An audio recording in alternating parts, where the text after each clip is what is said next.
महाराष्ट्र में पहले दौर की वोटिंग 20 नवंबर को होगी, 23 को नतीजे आएंगे।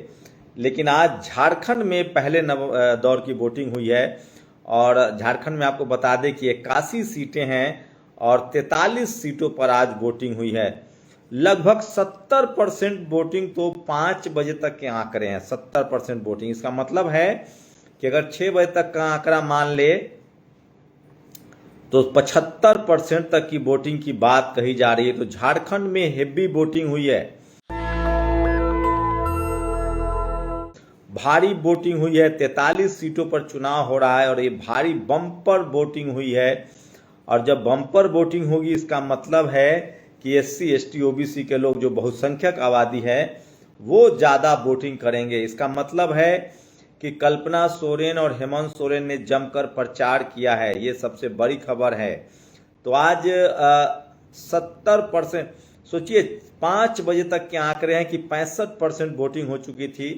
75% तक वोटिंग के आंकड़े जा सकते हैं। आजकल आप देख ही रहे हैं कि कई घंटे बाद भी वोटिंग का परसेंटेज बढ़ता है। तो झारखंड में 43 सीटों पर आज वोटिंग हो गई है और 20 तारीख को फिर से वोटिंग होगी। ये सबसे बड़ी खबर है जो आपको बता रहा हूं। सबसे ज़्यादा वोटिंग जो है वो झारखंड में होते हुए दिख रहा है। तो 43 सीटों पर वोटिंग हो गई है। 81 विधानसभा क्षेत्र है और अब 20 तारीख को वोटिंग होगी। वहीं आज बिहार में भी 4 सीटों पर बम्पर वोटिंग हुई है बाईपोल में। 23 तारीख को नतीजे आएंगे झारखंड और महाराष्ट्र के, और ये नतीजे बहुत कुछ तय करेंगे कि आगे बिहार में चुनाव होना है, उसके बाद यूपी में चुनाव होना है। यूपी और बिहार में क्या होगा ये सब कुछ 23 तारीख के नतीजों से साफ हो जाएगा। अगर नतीजे झारखंड और महाराष्ट्र में भी हरियाणा जैसे रहें तो फिर नरेंद्र मोदी अजय हो जाएंगे। वहीं अखिलेश यादव यूपी में जिस तरह से आज चुनाव प्रचार कर रहे थे, सोचिए यूपी में भी पहले 13 नवंबर को ही, मतलब आज ही वोटिंग होनी थी, लेकिन बाद में वोटिंग का डेट बढ़ा दिया गया और 20 नवंबर को वोटिंग हुआ। जिसके बाद अखिलेश यादव ने कहा था कि चूंकि दीपावली और छठ में बहुसंख्यक आबादी जो है वो आए हुए थे अपने घरों में, इसलिए वोटिंग को सस्पेंड कर दिया गया और आगे वोटिंग का डेट खिसका दिया गया। ये भी उनका एक बड़ा तर्क था, बड़ा लॉजिक था। वहीं तो झारखंड को लेकर सोचिए, हेमंत सोरेन लगातार SC ST OBC वोट पर फोकस किए हुए हैं। OBC रिजर्वेशन को 27% बढ़ाने का वादा किया है। हर जिले में एक IIT, एक इंजीनियरिंग कॉलेज, एक मेडिकल कॉलेज और एक यूनिवर्सिटी खोलने का वादा किया है, जो कि बड़ा वादा है। उसके बाद बता दें कि ये सबसे बड़ी खबर है। तो हर जिले में एक इंजीनियरिंग कॉलेज, एक मेडिकल कॉलेज और एक यूनिवर्सिटी का वादा किया उन्होंने। 27% OBC आरक्षण बढ़ाने का वादा किया है। उसके साथ ही आपको बता दें कि मैया योजना में अभी 1000 रुपये जा रहे हैं, 3000 रुपये तक देने का वादा किया उन्होंने। 1 लाख रुपए हर परिवार को 1 साल में देने का वादा किया है। उसके बाद 32% शेड्यूल्ड ट्राइब का रिजर्वेशन होगा, 12% SC समाज का रिजर्वेशन होगा। तो ये कुछ बड़े चुनावी वादे हैं जो हेमंत सोरेन कर रहे हैं। मैया योजना बाकायदा लागू कर दिया है, 1000 रुपये हर महिला के अकाउंट में जा रहा है। उसके बाद SC ST OBC के लिए बड़े वादे हैं, नौकरियों के वादे हैं, 1 लाख रुपए के आर्थिक मदद के वादे हैं। तो बहुत ही धुआंधार तरीके से हेमंत सोरेन और उनकी पत्नी कल्पना सोरेन ने चुनाव प्रचार मोर्चा संभाला है। और वहीं OBC को लेकर लगातार हेमंत सोरेन का जोर है। वही बीजेपी लगातार हिंदू मुस्लिम के एजेंडे पर, घुसपैठिए के एजेंडे पर चुनाव लड़ रही है। जो असम में उसका मुद्दा था, वही झारखंड में वो हिंदू मुस्लिम पोलराइजेशन की कोशिश कर रहे हैं। लेकिन अगर गठबंधन की बात करें तो हेमंत सोरेन का गठबंधन RJD के साथ है, कांग्रेस के साथ है। और उसके बाद तो मुस्लिम वोट, उसके बाद OBC वोट भी उसको मिलता हुआ दिख रहा है, खासकर जो RJD के समर्थक हैं। और उसके बाद ट्राइबल वोट पर उनकी बड़ी पकड़ है।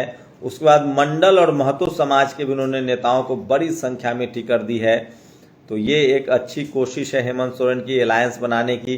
वहीं अगर बीजेपी की बात करें तो बीजेपी के साथ बीजेपी है, उसके बाद आजसू है, चिराग पासवान की पार्टी भी गठबंधन में है, जेडीयू भी गठबंधन में है।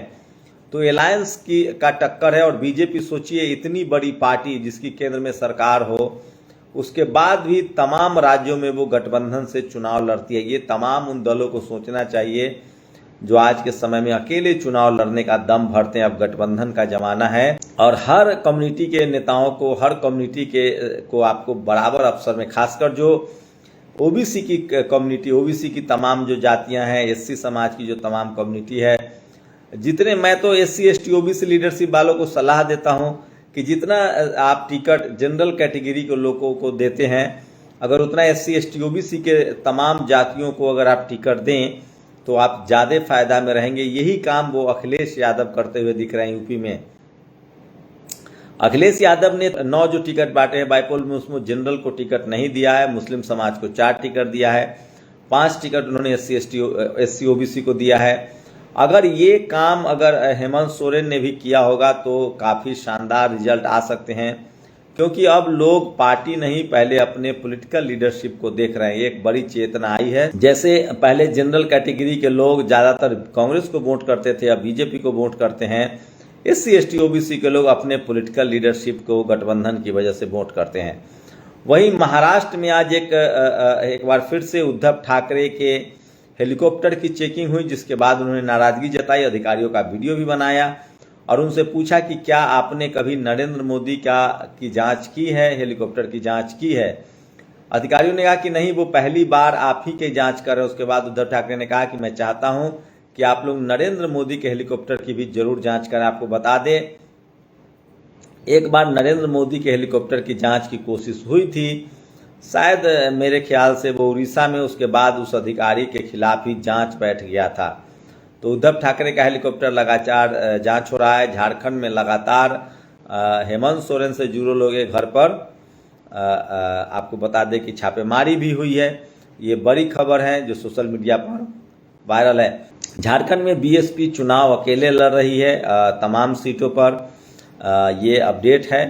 और मैं फिर कह रहा हूँ, महाराष्ट्र में भी लगभग यही स्थिति है। 20 तारीख को वोटिंग होगी और 23 तारीख को नतीजे आएंगे महाराष्ट्र में।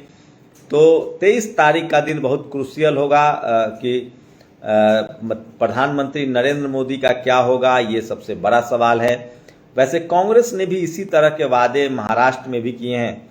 राहुल गांधी वहाँ लगातार जाति जनगणना का मुद्दा उठा रहे हैं, आरक्षण का मुद्दा उठा रहे हैं, संविधान का मुद्दा उठा रहे हैं, संविधान बचाओ आंदोलन वो रैलियां भी कर रहे हैं।